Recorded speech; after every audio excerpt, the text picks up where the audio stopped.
Hello दोस्तों, मैं हूं राहिल शेख और आप जूनियर एसआर के यूट्यूब चैनल देख रहे हैं। यदि आप डेली अपडेट्स चाहते हैं तो कृपया हमारे चैनल को सब्सक्राइब करें और घंटी आइकन दबाएं।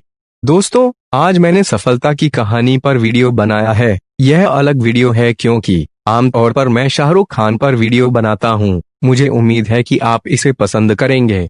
अमेज़न प्राइम की वेब सीरीज मिर्जापुर की सोशल मीडिया पर खूब तारीफ हो रही है। खासकर इसमें बाहुबली अखंडानंद त्रिपाठी उर्फ कालीन भैया का किरदार निभाने वाले पंकज त्रिपाठी के काम की खूब सराहना हो रही है। गैंग्स ऑफ वसेपुर का सुल्तान ने कालीन भैया तक पहुंचने में काफी संघर्ष किया है। हाल ही में उन्होंने एक इंटरव्यू में अपने शुरुआती दिनों को याद करते हुए बताया कि कैसे बिहार के एक छोटे से गांव में रहते थे और कैसे मुंबई में उन्हें स्टूडियो का दरबान ही बाहर कर देता था। एक किस्सा याद करते हुए पंकज ने बताया कि किस तरह एक एक्शन डायरेक्टर ने 3-4 टेक लेने के बाद उन्हें गालियां दी थीं। पंकज का बचपन भी काफी अभावों में गुजरा। गोपालगंज, बिहार के जिस गांव में वे रहते थे वहां लाइट नहीं थी। 10वीं तक उन्होंने सिनेमा हॉल और ट्रेन का स्लीपर कोच तक नहीं देखा था। हालांकि समय बदला और अपनी मेहनत से पंकज आज किसी पहचान के मोहताज नहीं। गैंग्स ऑफ वसेपुर, फुकरे और अनगिनत फिल्मों में अपने अभिनय का जौहर दिखा चुके पंकज की सक्सेस स्टोरी, जैसा उन्होंने इंटरव्यू में बताया। गाली मिली तो सोच लिया था सिर फोड़कर गांव चले जाएंगे। मैं गांव से आया था, मुझे नहीं पता था कि एक्शन सीन कैसे शूट होते हैं।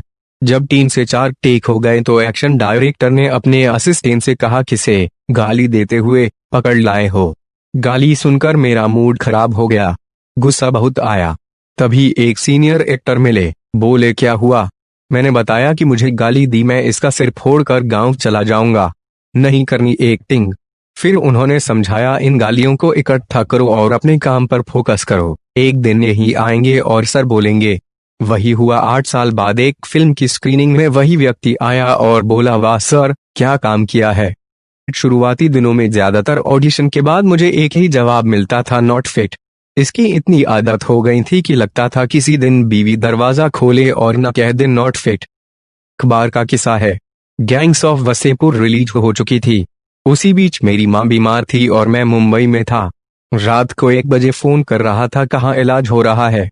पता चला थायराइड की प्रॉब्लम है और पटना आ गई थी। मैं सुबह की फ्लाइट से पटना पहुंच गया। डॉक्टर के पास पहुंचा, उसने मेरी माँ को देखा, फिर मुझे। फिर रुक से गए, बोले सुल्तान। मैंने कहा हाँ सर। बोले आप आए हैं, बताए क्यों नहीं, ये आपकी माँ है। फिर इलाज किया और उसके बाद बाहर तक छोड़ने आए। फिर एकदम से उनका असिस्टेंट आया और उसने इलाज के लिए जमा कराए पैसे वापस दिए।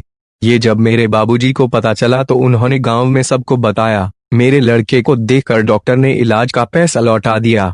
उसके बाद फोन करता था तो वो डॉक्टर कहते थे माँ की सेहत की चिंता आप ना कीजिए, सिर्फ शूटिंग कीजिए, उनको मैं देख लूंगा।